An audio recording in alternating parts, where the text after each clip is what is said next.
collected herself before approaching a house she wasn't sure would receive her. I wondered if she'd learned that from him, or if it was a thing all Kelsos did, parking in driveways and gathering their nerve. I met her on the porch. She didn't come inside.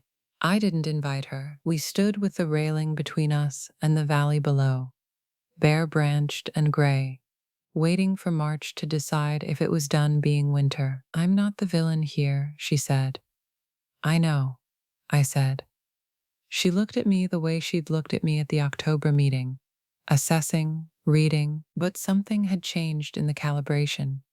She wasn't sizing up a structure she planned to replace. She was looking at one she'd been forced to acknowledge had been standing there all along. "The Route 11 site," she said. "Better highway access, more parking. Hadley's office has been helpful. That's a good location for what you're building." "It always was." She almost smiled.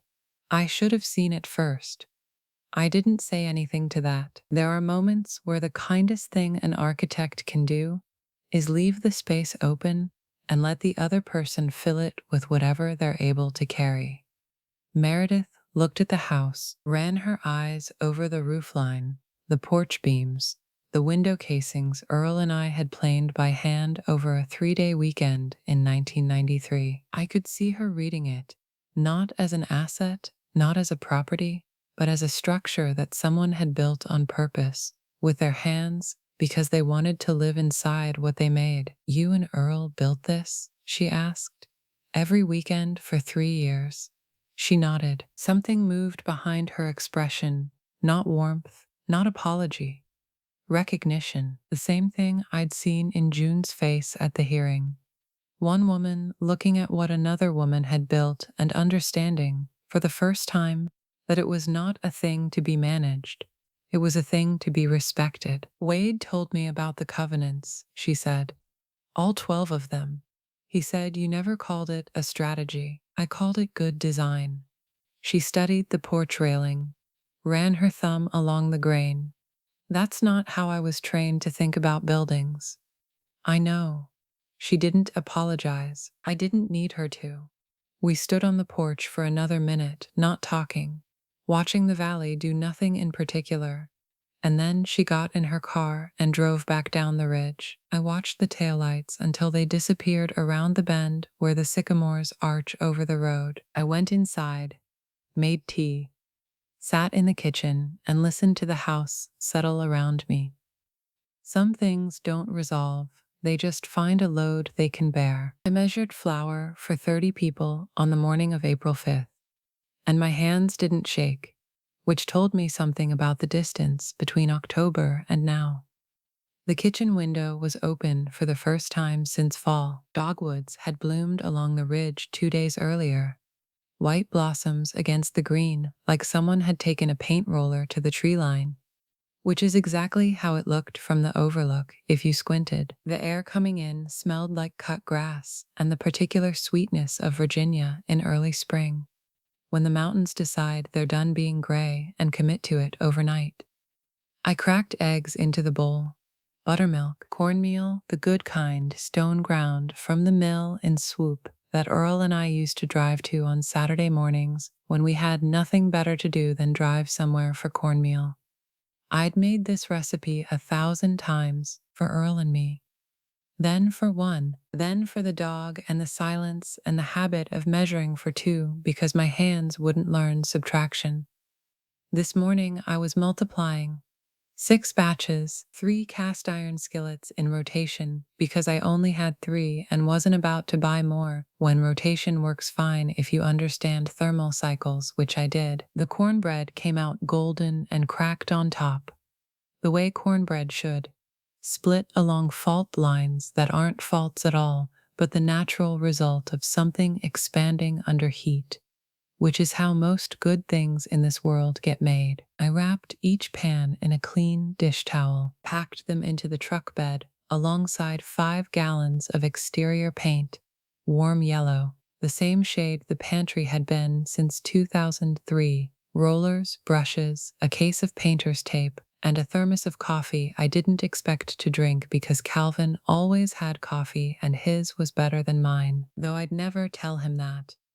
Earl's jacket was on the passenger seat. I'd worn it through winter and into March, and by April it was too warm for it, but I folded it and set it there anyway because some passengers you keep even when the season says otherwise. The sun was coming up over the ridge.